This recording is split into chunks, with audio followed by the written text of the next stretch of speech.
Está no ar mais uma edição do Revista TST, com tudo que é destaque no Tribunal Superior do Trabalho. E na sua revista eletrônica de hoje, negado o pedido de horas de sobreaviso de empregado da Energisa, que dizia guardar chamados da empresa pelo celular. Acordo coletivo que autorizava a jornada acima de 10 horas em turnos ininterruptos de revezamento é anulado. Volkswagen terá que indenizar empregado confinado em sala isolada ao voltar de licença médica. Por dentro do TST, conheça a Central de Segurança do Tribunal, responsável por prever possíveis situações de risco e evitar que elas aconteçam. Tudo isso e muito mais. O Revista TST começa agora.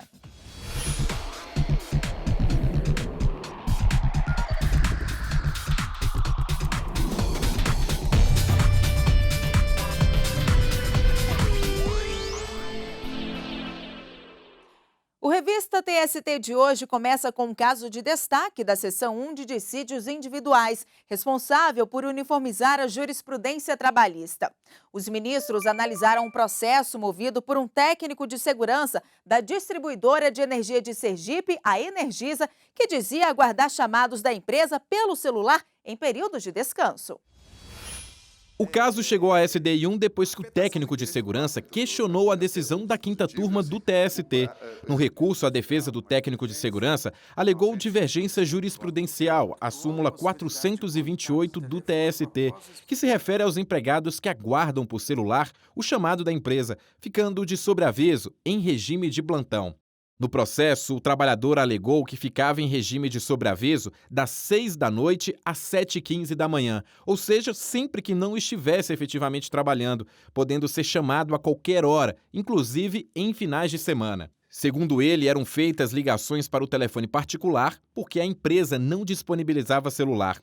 Quando era informado de ocorrências, o trabalhador se dirigia à sede da companhia de energia, batia o cartão de ponto, realizava as tarefas necessárias para a solução do problema e voltava para registrar o cartão. O período era contabilizado e pago como hora extra.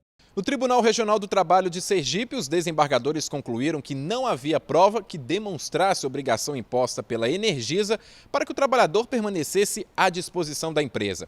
Na quinta turma aqui do TST, o pedido foi negado, com base na nova redação da súmula 428. A súmula estabelece que o simples uso de aparelhos de comunicação fornecidos pela empresa ao empregado, por si só, não caracteriza regime de sobreaviso. Mas isso não vale quando o funcionário precisa ficar em regime de plantão, aguardando possíveis chamados. Para o relator na SDI1, ministro Márcio Eurico Vitral Amaro, não houve comprovação de restrição à liberdade do empregado, tampouco desrespeito à súmula 428.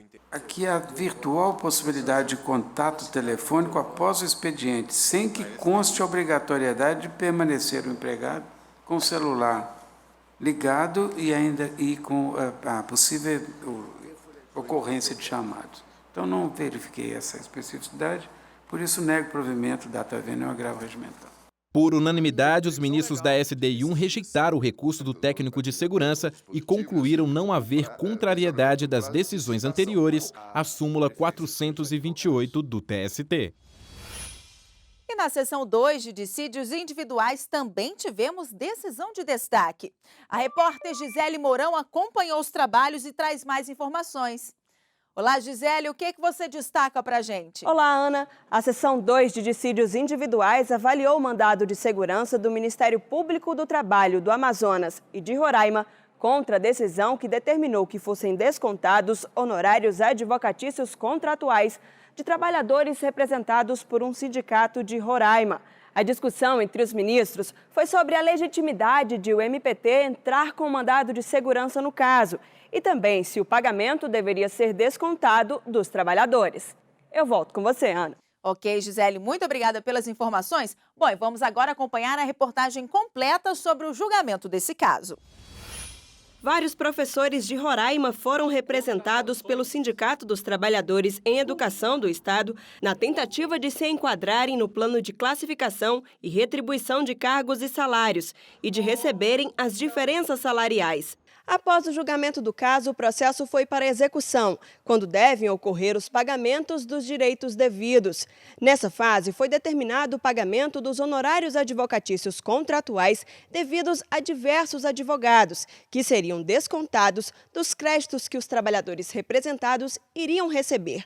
Com isso, o MPT do Amazonas e de Roraima entrou com o mandado de segurança com pedido de liminar na SDI 2 contra essa decisão, por entender que não houve autorização do desconto por todos os trabalhadores representados. Em dezembro de 2015, o relator do caso na seção 2 de dissídios individuais, ministro Vieira de Melo Filho, explicou que o contrato de honorários advocatícios não foi firmado com cada trabalhador. Por isso, eles não deveriam arcar com o débito. Ainda que a legitimação extraordinária do sindicato para a defesa de direitos e interesses da categoria que representa seja ampla, inclusive no que tange a liquidação e execução de créditos, a dedução ou retenção de honorários contratuais sobre o montante da condenação somente é permitida se o contrato de honorários for celebrado com cada um dos substituídos, nos termos do artigo 22, parágrafo 4º da Lei 8.906/94, ou com expressa autorização de cada um deles para tanto, pois o contrato pactuado exclusivamente entre o sindicato e o advogado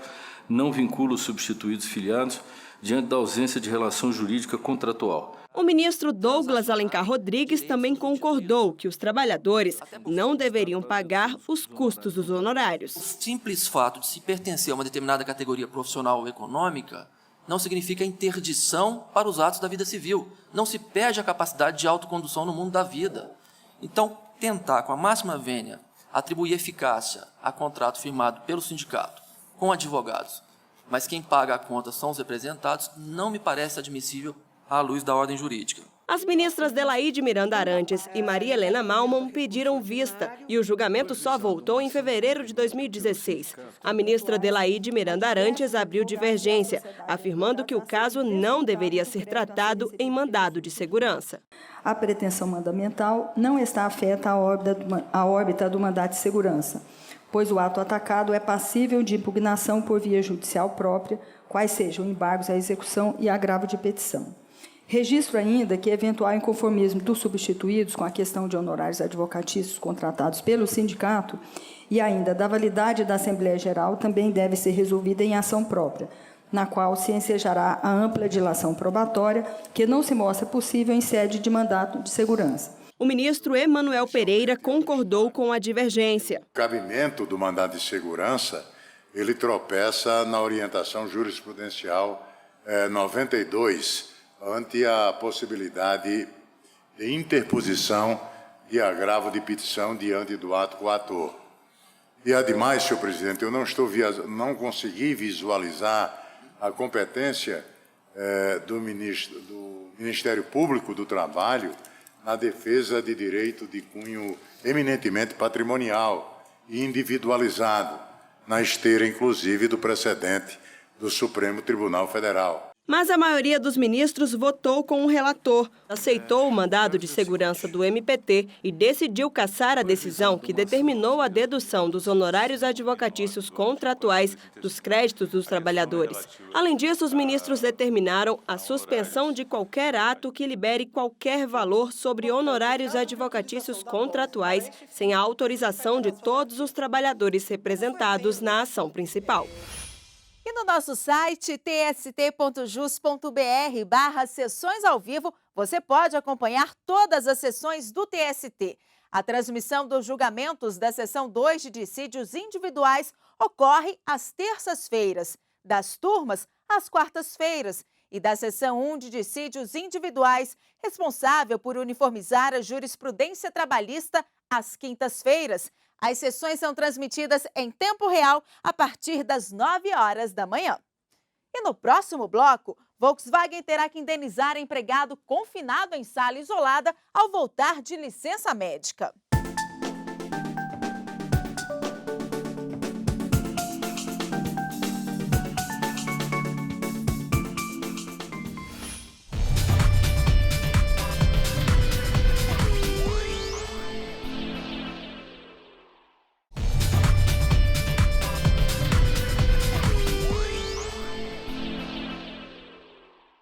Estamos de volta com Revista TST.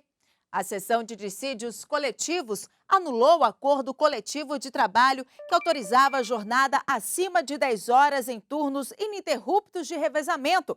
Veja como foi o julgamento desse caso.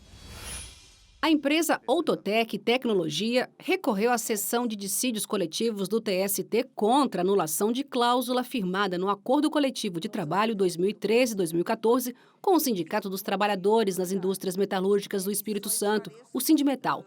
Essa cláusula autorizava uma jornada de 11 horas e 15 minutos. De acordo com o Ministério Público do Trabalho, os acordos coletivos não podem autorizar carga horária de trabalho superior a 10 horas diárias.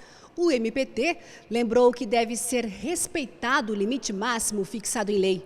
8 horas para as jornadas normais com intervalo de almoço e 6 horas para os turnos ininterruptos. O TRT do Espírito Santo aceitou o pedido da ação movida pelo MPT e anulou o item 2.1 do Acordo Coletivo de 2013-2014.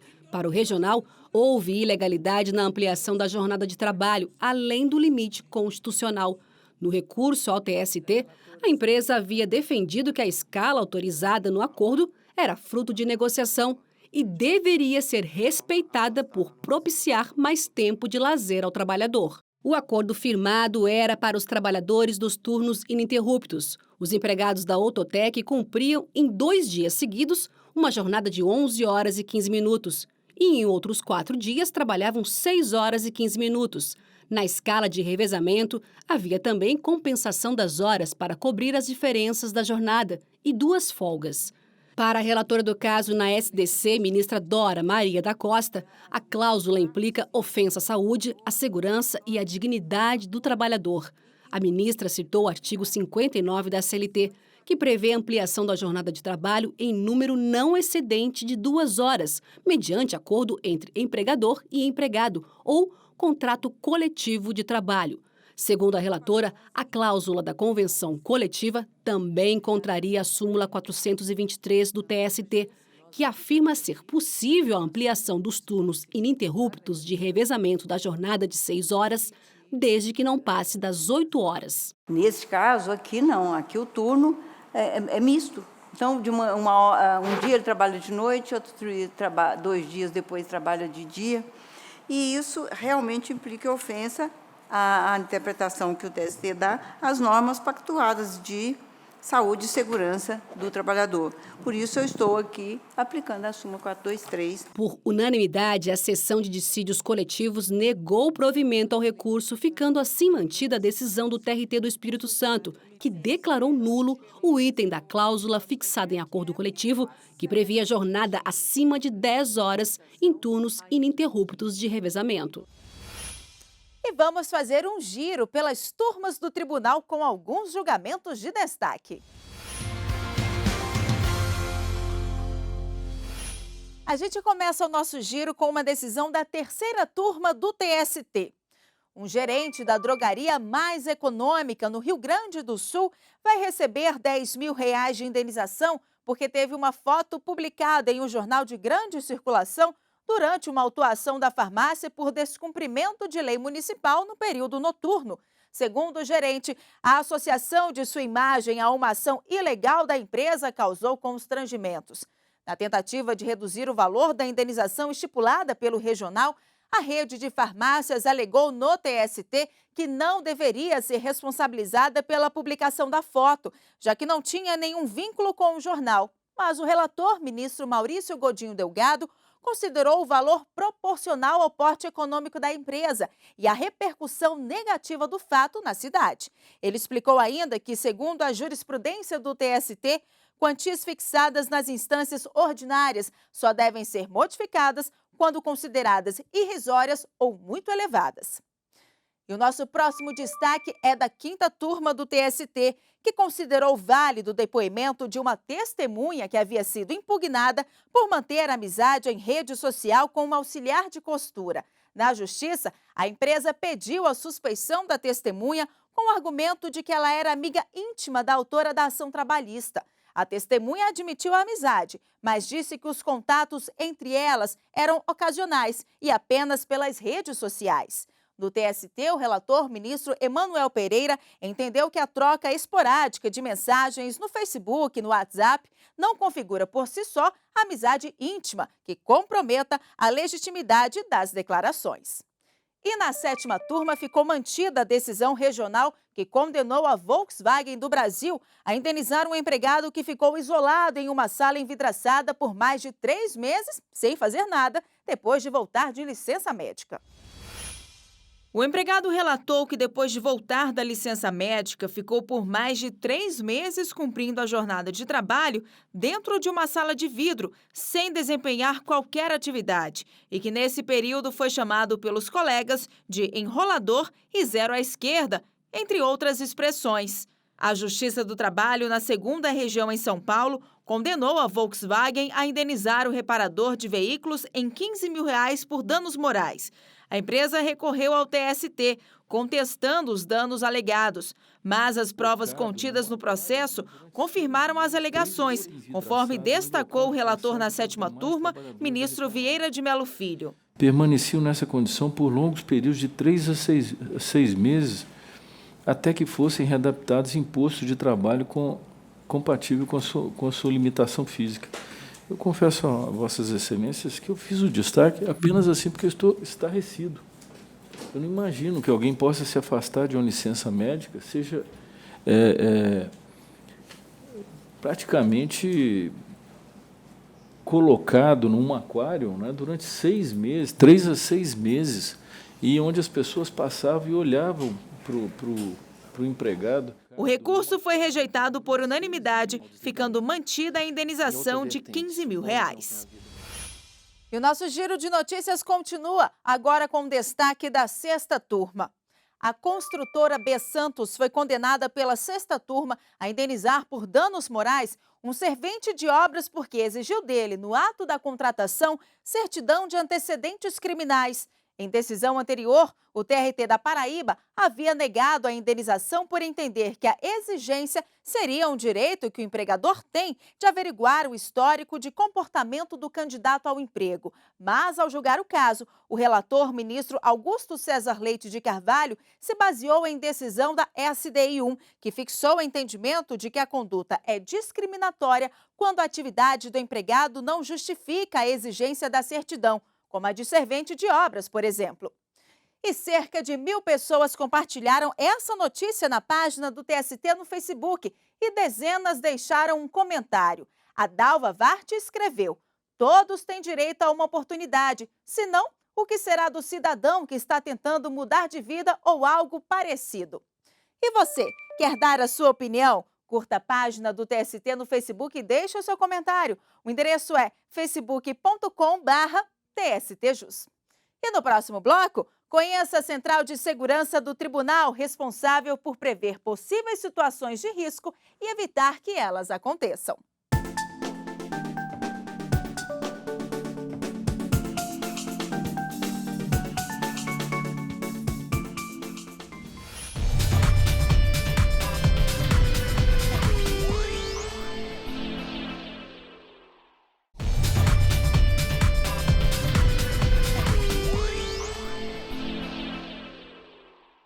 Voltamos com Revista TST e veja agora outras notícias de destaque.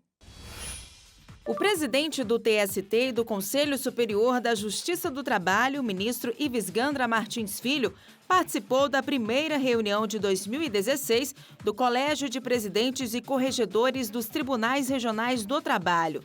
Na ocasião, o ministro apresentou seu plano de gestão na presidência do TST em 2016, reforçando a necessidade de os tribunais auxiliarem na aplicação da Lei 13.015, que trata do processamento de recursos no âmbito da Justiça do Trabalho. O vice-presidente do TST, ministro Emanuel Pereira, será o gestor nacional da conciliação na Justiça do Trabalho. Nos próximos 2 anos, a vice-presidência do TST pretende formular políticas em âmbito nacional para estimular a realização de acordos e a solução dos processos. De 20 a 24 de junho, será realizada em todo o país a Semana Nacional de Conciliação Trabalhista.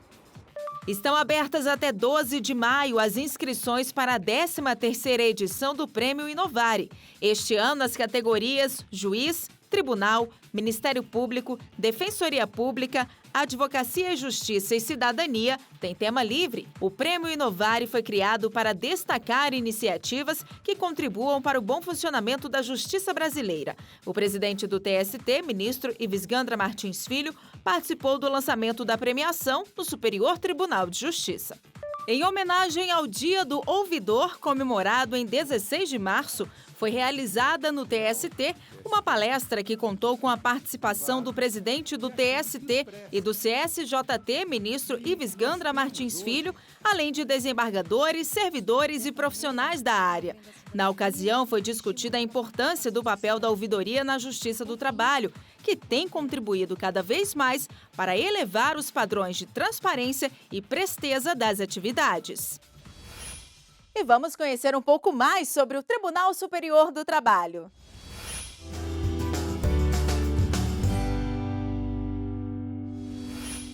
O quadro Por Dentro do TST de hoje destaca a Central de Segurança do Tribunal, responsável por prever possíveis situações de risco e evitar que elas aconteçam.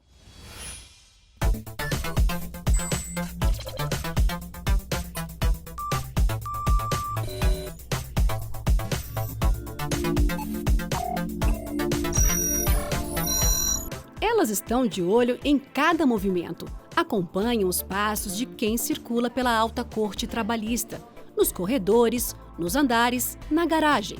O monitoramento eletrônico é para garantir a segurança de servidores, magistrados e dos mais de 500 visitantes que passam diariamente pelo TST.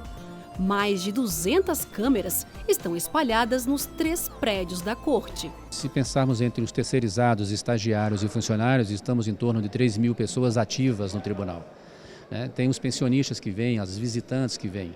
E hoje temos em média registrado na faixa de 500 a 600 pessoas por dia que visitam o tribunal. Então é um fluxo muito grande, é um universo muito grande. E são pessoas diversas que vêm, e a gente tem que ter o cuidado de não ferir o brio ou o interesse de cada um e atuar como a gente, dando ao tribunal a fluidez natural que precisa.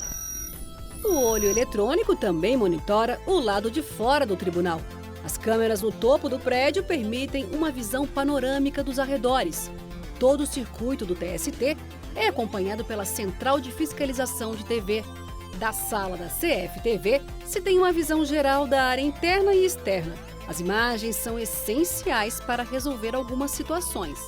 Pequenos furtos na dependência do tribunal, a área dos corredores, subtração, discussão de pessoas no estacionamento. O maior desafio da segurança é prever possíveis situações de risco e evitar que elas aconteçam. É a chamada prevenção. Uma das cenas registradas pelas câmeras do tribunal levou a Coordenadoria de Segurança e Transporte a criar uma campanha interna pela boa convivência no estacionamento. A intenção, ao lembrar regras básicas de cidadania, é evitar exemplos já flagrados, como o uso indevido das vagas preferenciais. A campanha também orienta as pessoas a acionarem a segurança caso notem atitudes suspeitas no estacionamento.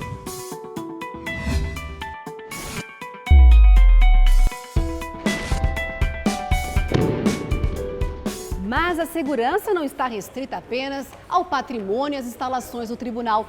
Aqui onde estou, temos outro exemplo em investimento em esquema de segurança. À primeira vista, pode até parecer uma academia comum, mas não se engane, a aula aqui é para profissionais. 4 vezes por semana, agentes de segurança judiciária treinam defesa pessoal. A aula de capacitação é para condicioná-los fisicamente. Por que tanto preparo? Ela vai ser utilizada para fazer a proteção dos ministros e servidores do tribunal. É por isso a necessidade desse treinamento de forma contínua, para que o agente tenha essa capacidade técnica, controle emocional, para na hora de uma ação, se necessário, ele vai agir de acordo com a lei, de forma progressiva, respeitando o conceito de defesa pessoal, de legítima defesa. Agente de segurança há 26 anos, Cleide conta que o treinamento de defesa pessoal a deixou pronta para agir. Eu acredito que, se necessário for, eu já sei como lidar com a situação, não sou mais uma leiga.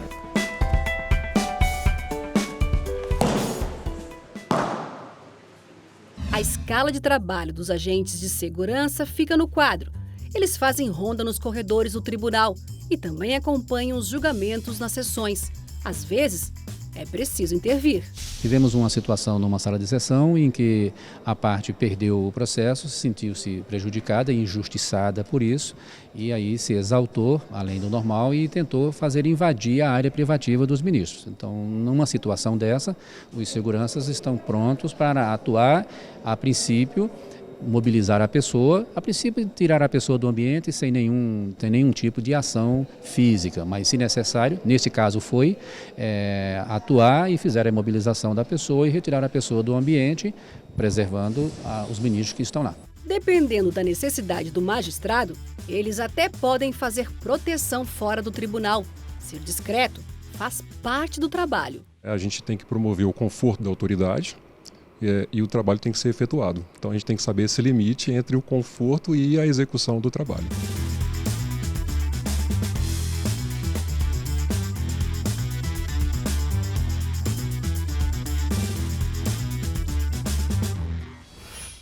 E o Revista TST abre agora espaço para o programa Jornada, que traz notícias de toda a Justiça do Trabalho.